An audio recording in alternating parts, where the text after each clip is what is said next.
Bismillahirrahmanirrahim. Assalamualaikum warahmatullahi wabarakatuh.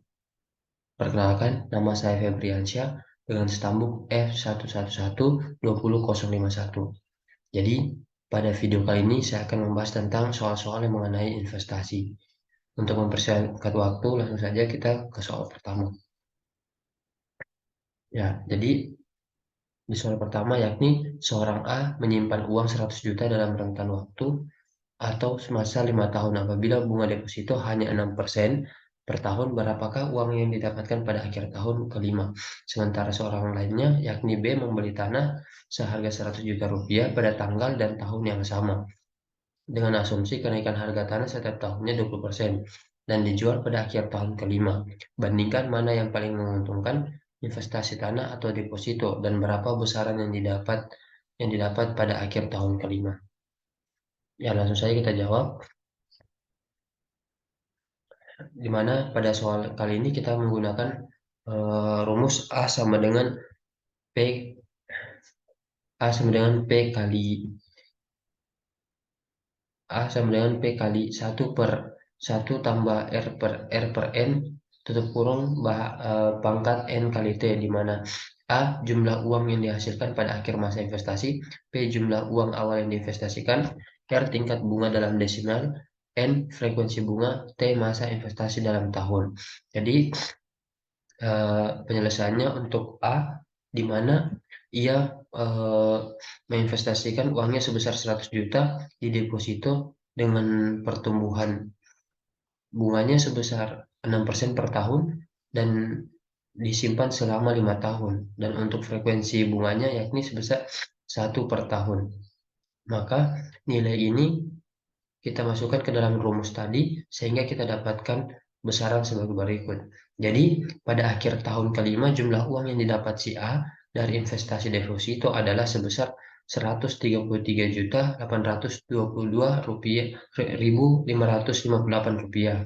Sedangkan si B dari penjualan, di mana ia membeli tanah sebesar 100 juta juga pada tanggal dan tahun yang sama, namun untuk pertumbuhan harga tanah diperkirakan 20% per tahun. Dan pada tahun kelima ia menjualnya, dan untuk frekuensi bunganya juga sebesar 1 per tahun. Maka nilai ini kita masukkan ke rumus yang sama juga, sehingga kita dapatkan besaran sebagai berikut. Maka pada akhir tahun kelima, jumlah uang yang didapat si B dari penjualan tanah adalah sekitar 248.832.000 rupiah. Sehingga berdasarkan perhitungan di atas tadi, investasi tanah lebih menguntungkan daripada investasi deposito karena keuntungan yang didapatkan lebih besar. Lanjut untuk soal kedua. Soal kedua yakni hitung daya ungkit atau ungkit pembelian ruko 600 juta rupiah dan kemudian dijual setelah 12 bulan dengan harga 700 juta rupiah. Bandingkan uang muka 30% dan 50% dan bunga pinjaman cicilan 1% per bulannya. Langsung saja kita jawab. Pada soal kedua ini kita menggunakan rumus imbal hasil sama dengan harga jual kurang harga beli bahagi uang muka, di mana dari soal tadi kita dapatkan bahwa harga belinya yakni sebesar 600 juta dan harga jual 12 bulan kemudian sebesar 700 rupiah, dan untuk uang muka sebesar 30% yakni sebesar 180 juta, uang muka 50% yakni sebesar 300 juta, di mana dari soal tadi kita dapatkan bahwa bunga cicilan sebesar 1% per bulan, sehingga untuk daya ungkit uang muka 30% yakni harga jual kita kurangi harga beli, di mana bahagi uang muka 30% yakni 180 juta, di mana kita dapatkan daya ungkitnya sebesar 0,56 atau 56%. Sedangkan untuk total pinjamannya yakni sebesar 420 juta, di mana ini kita dapatkan tadi dari harga beli kurang uang muka sebesar 180 juta. Dan untuk bunga pinjaman yakni bunga cicilan kita kalikan dengan total pinjaman sebesar 420 juta, maka kita dapatkan bunga pinjamannya sebesar 4.200.000 rupiah per bulannya. Sedangkan total bunganya kita dapatkan 50.400.000 rupiah, di mana ini kita dapatkan dari bunga pinjaman dikali 12 bulan. Sedangkan dengan uang muka 50% kita dapatkan daya ungkilnya sebagai berikut, di mana harga jual kita kurangi harga beli dibahagi uang muka sebesar 50%, maka kita dapatkan daya ungkilnya sebesar 0,33 atau sebesar 33%. Sedangkan untuk total pinjaman kita dapatkan yakni sebesar 300 juta, sedangkan bunga pinjaman sebesar 3 juta per bulan, di mana ini kita dapatkan dari 1% kali total pinjaman. Jadi total bunga selama 12 bulan yakni sebesar 36 juta. Dari kedua skenario di atas, kita dapat melihat bahwa daya ungkit lebih besar dengan uang muka 30%, yakni sebesar 56%. Sedangkan daya ungkit dengan uang muka 50% hanya sebesar 33%. Hal ini menunjukkan bahwa semakin kecil uang muka yang diberikan, maka semakin besar daya ungkitnya.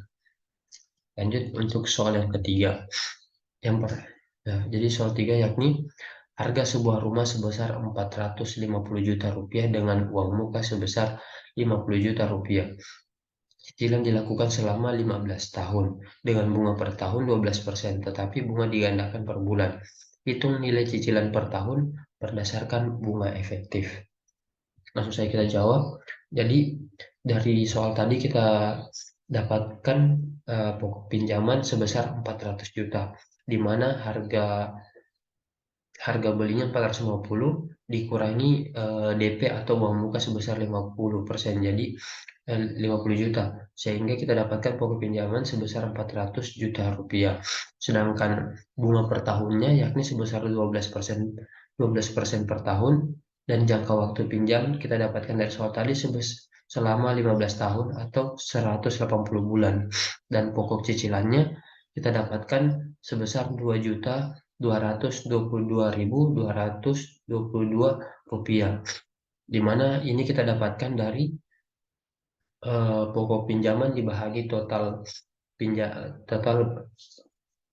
lama pinjaman yakni 180 bulan.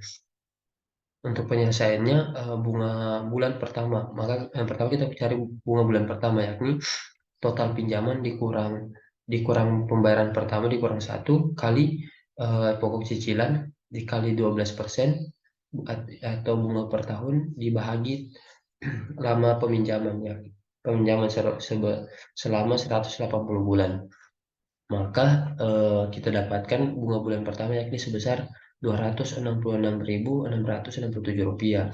Maka cicilan pada bulan pertama kita dapatkan yakni 2.488.889 rupiah, di mana nilai ini kita dapatkan dari pokok cicilan ditambah bunga bulan pertama.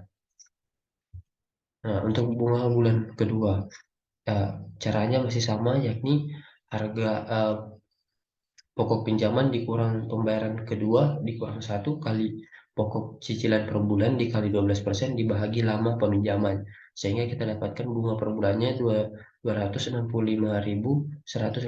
rupiah. Maka cicilan pada bulan kedua kita dapatkan sebesar 2.487.407 rupiah. Sedangkan bunga bulan ke-12 yakni masih dengan cara yang sama, di mana pokok peminjaman sebesar 400 juta kita kurangi pembayaran ke-12 dikurang 1 kali pokok